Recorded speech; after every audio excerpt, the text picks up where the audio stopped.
आज हम बात करेंगे स्वामी विवेकानंद जी की एक ऐसी किताब की जिसने लाखों लोगों के जीवन को बदला है, ध्यान तथा इनकी पद्धतियाँ।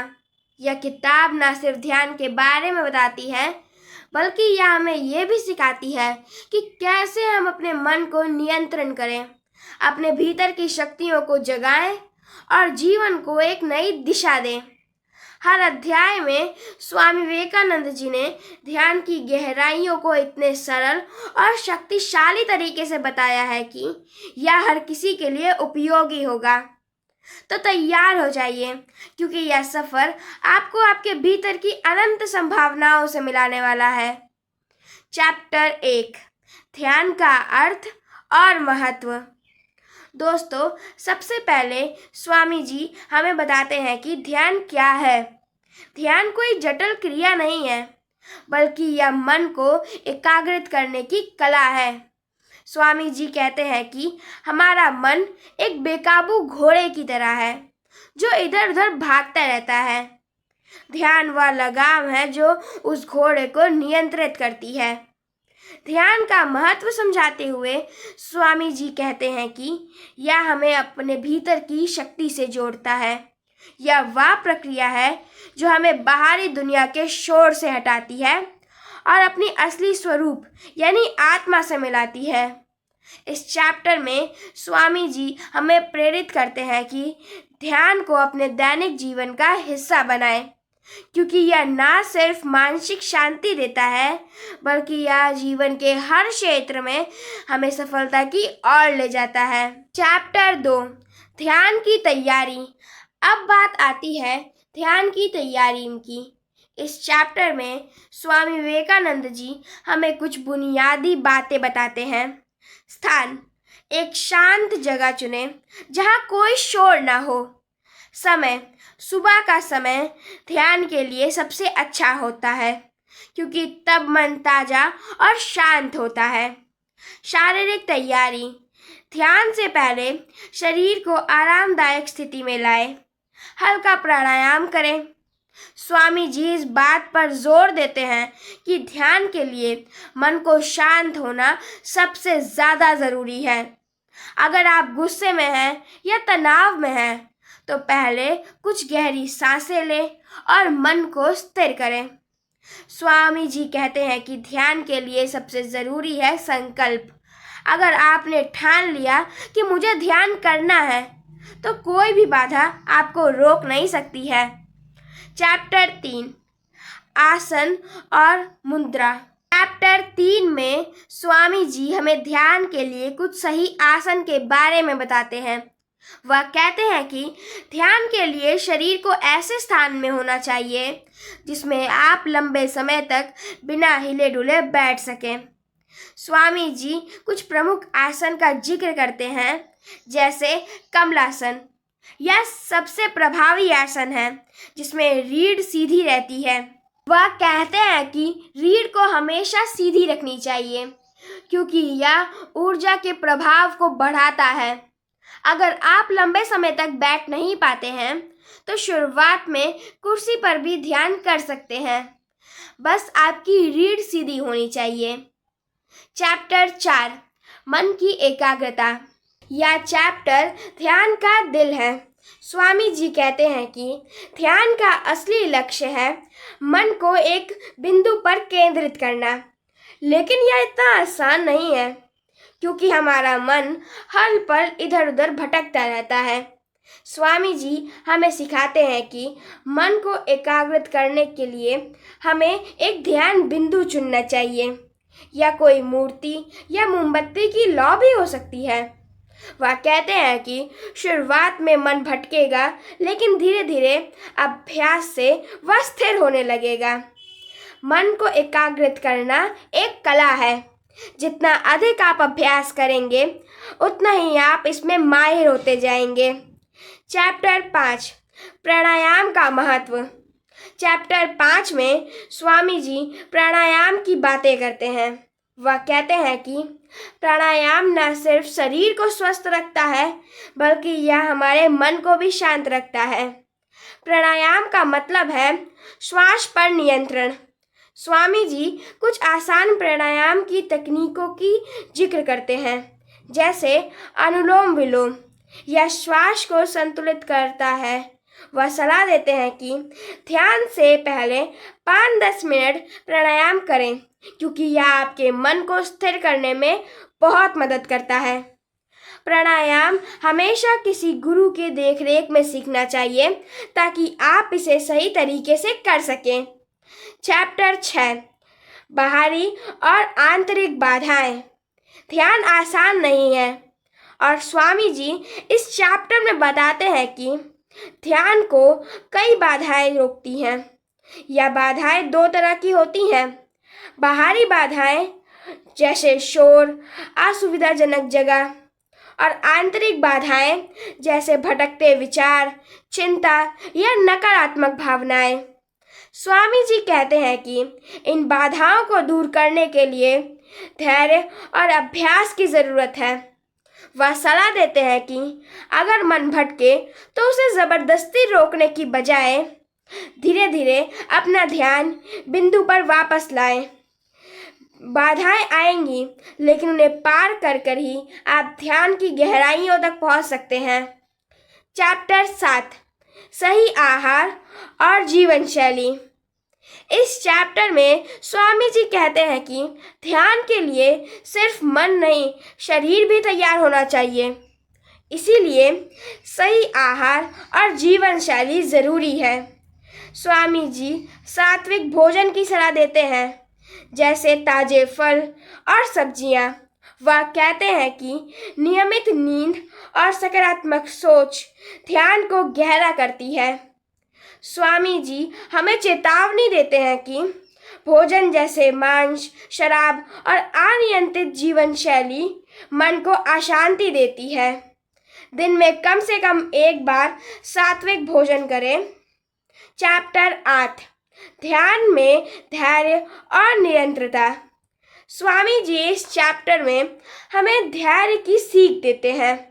वह कहते हैं कि ध्यान एक ऐसी कला है जिसमें समय लगता है।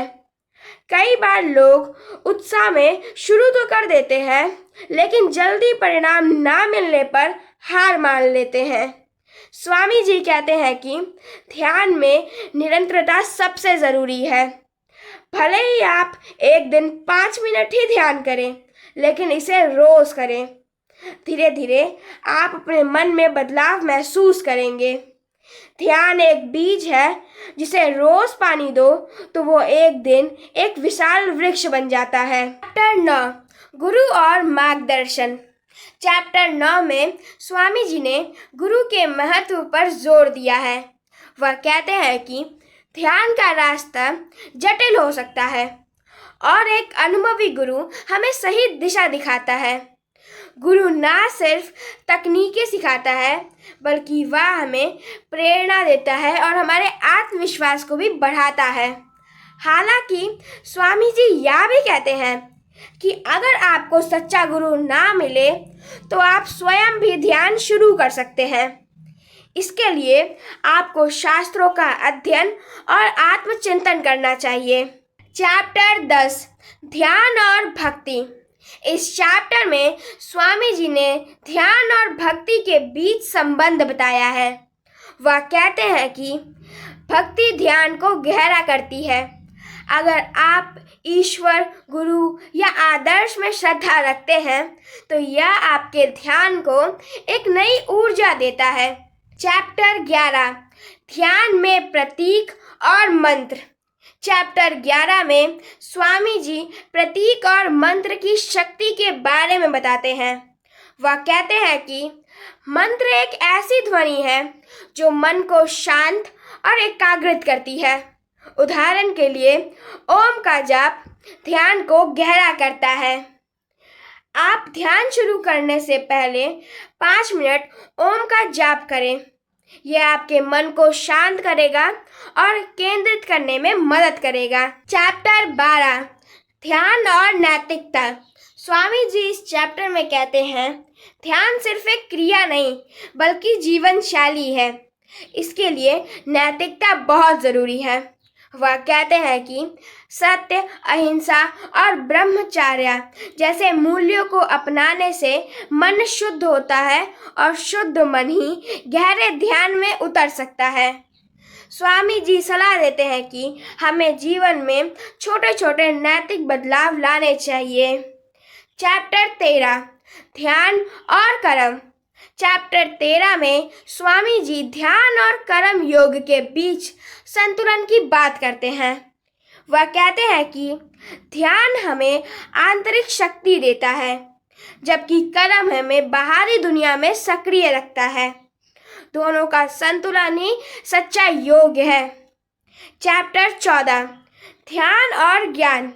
इस चैप्टर में स्वामी जी ध्यान और ज्ञान योग के बीच संबंध की बात समझाते हैं। वह कहते हैं कि ध्यान हमें अपने भीतर की सच्चाई को जानने में मदद करता है, लेकिन इसके लिए शास्त्रों का अध्ययन और आत्मचिंतन भी बहुत ज़रूरी है। स्वामी जी सलाह देते हैं कि ध्यान के साथ साथ भगवद गीता या अलग अलग उपनिषद किताबों का अध्ययन करना चाहिए। इससे आपका ध्यान अधिक गहरा होता है और अर्थपूर्ण बनता है। चैप्टर 15 ध्यान का लक्ष्य। चैप्टर 15 में स्वामी जी ध्यान के अंतिम लक्ष्य की बात करते हैं। वह कहते हैं कि ध्यान का उद्देश्य सिर्फ मन की शांति नहीं, बल्कि अपने असली स्वरूप को जानना है। स्वामी जी हमें प्रेरित करते हैं कि ध्यान के जरिए हम उस परम शक्ति से जुड़ सकें जो हमारे भीतर और बाहर हर जगह मौजूद है। चैप्टर 16 ध्यान में गहराई। चैप्टर 16 में स्वामी जी हमें ध्यान की गहराइयों में ले जाते हैं। वह कहते हैं कि शुरुआती ध्यान मन को शांत करने के लिए होता है, लेकिन असली ध्यान तब शुरू होता है जब आप अपने विचारों को पूरी तरह शांत करके अपने भीतर की चेतना में डूब जाते हैं। अगर आप 10 मिनट ध्यान करते हैं तो इसे 15 से 20 मिनट तक ले जाएं। चैप्टर 17 विचारों का नियंत्रण। इस चैप्टर में स्वामी जी विचारों को नियंत्रित करने की कला सिखाते हैं।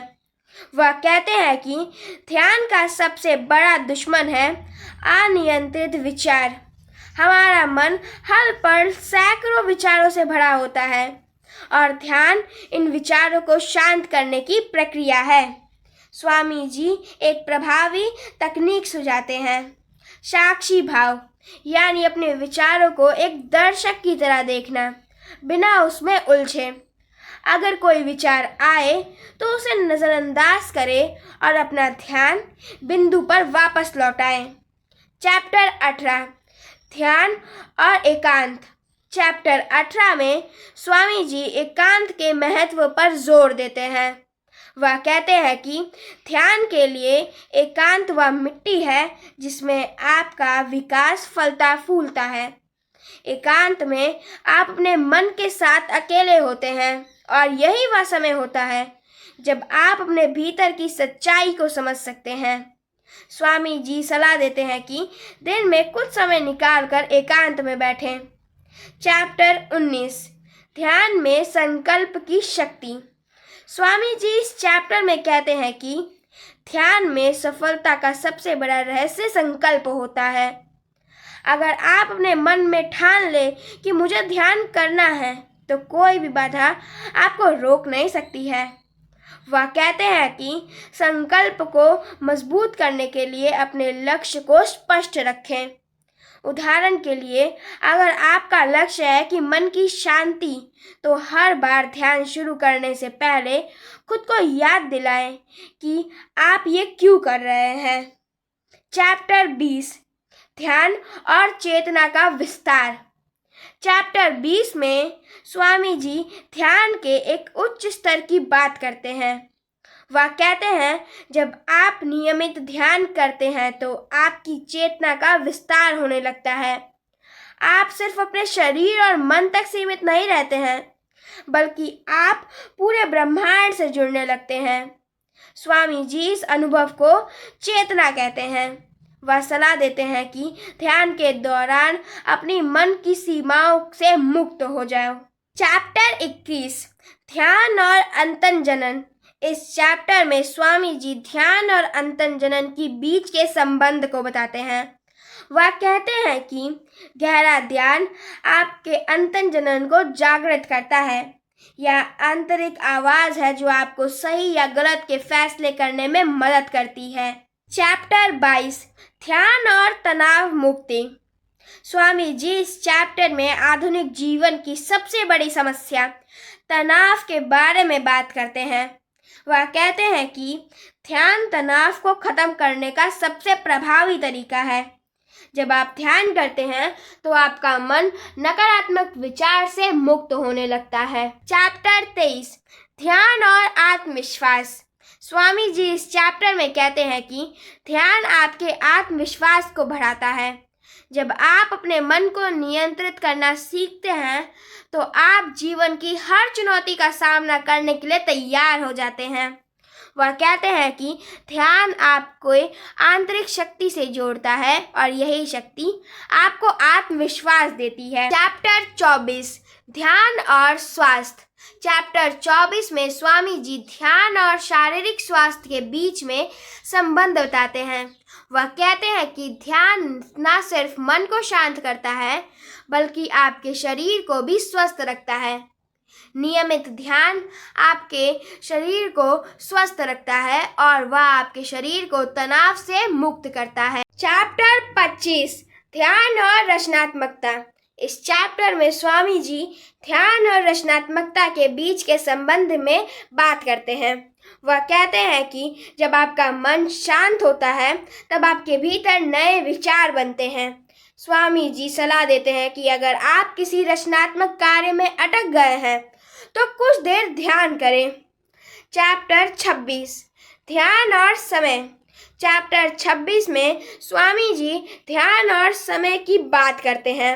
वह कहते हैं कि ध्यान आपके मन को इतना स्पष्ट और केंद्रित करता है कि आप अपने समय का बेहतर उपयोग कर पाते हैं। वह सलाह देते हैं कि दिन की शुरुआत ध्यान से करें और अपने दिन के लक्ष्यों को निर्धारित करें। चैप्टर 27 ध्यान और सामाजिक संबंध। इस चैप्टर में स्वामी जी कहते हैं कि ध्यान न सिर्फ आपके लिए बल्कि आपके रिश्तों के लिए भी फायदेमंद है।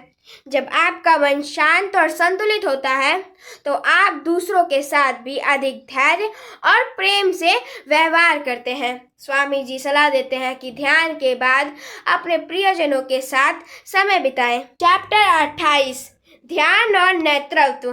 चैप्टर 28 में स्वामी जी कहते हैं कि एक अच्छा नेता वही है जो अपने मन पर संतुलन रखना जानता हो। ध्यान आपको वह शांति देता है और स्पष्टता देता है जो आपको सही निर्णय लेने के लिए जरूरी है। चैप्टर 29 ध्यान और दुखों का निवारण। इस चैप्टर में स्वामी जी कहते हैं कि ध्यान दुखों को कम करने का सबसे प्रभावी तरीका है। वह कहते हैं कि हमारे दुख का कारण बाहरी परिस्थितियां नहीं बल्कि हमारा अशांत मन है। ध्यान के जरिए हम अपने मन को शांत करते हैं और अपने दुखों को एक नए दृष्टिकोण से देखते हैं। चैप्टर 30 ध्यान और आत्म जांच। चैप्टर 30 में स्वामी जी आत्म जांच सेल्फ इंक्वायरी की बात करते हैं।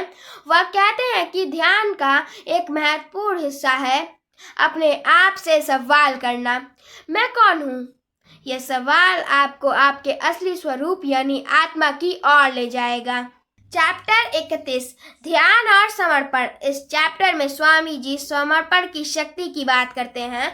वह कहते हैं कि जब आप ध्यान में अपने अहंकार को छोड़कर परमात्मा के प्रति समर्पण करते हैं तो आपका ध्यान और गहरा हो जाता है। चैप्टर 32 ध्यान और विश्व कल्याण। चैप्टर 32 में स्वामी जी कहते हैं कि ध्यान सिर्फ व्यक्तिगत विकास के लिए नहीं बल्कि विश्व कल्याण के लिए भी होता है। जब आप ध्यान करते हैं तो आपकी सकारात्मक ऊर्जा पूरे विश्व में फैलती है। चैप्टर 33 ध्यान और जीवन का उद्देश्य। इस चैप्टर में स्वामी जी कहते हैं कि ध्यान हमें हमारे जीवन के उद्देश्य को समझने में मदद करता है। जब हम अपने मन को शांत करते हैं तो हमें यह स्पष्ट होता है कि हम इस धरती पर क्यों आए हैं। चैप्टर 34 ध्यान और आनंद। चैप्टर 34 में स्वामी जी ध्यान और आनंद के बीच के संबंध को बताते हैं।